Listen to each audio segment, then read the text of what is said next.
In this tutorial, I'm going to show you how to reset your password on Gumroad. First, open your favorite browser and go to Gumroad.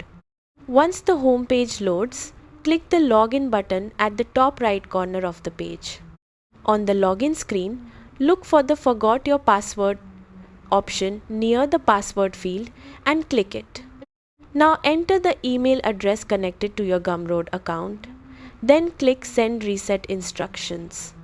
After that, open your email inbox and look for a password reset email from Gumroad.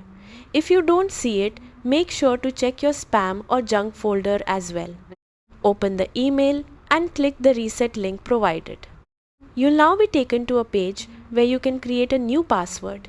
Enter your new password, confirm it by typing it again, then click Reset Password.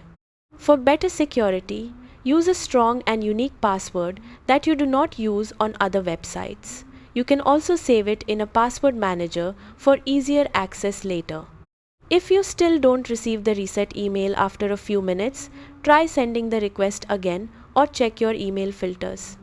And that's it. Thanks for watching and goodbye.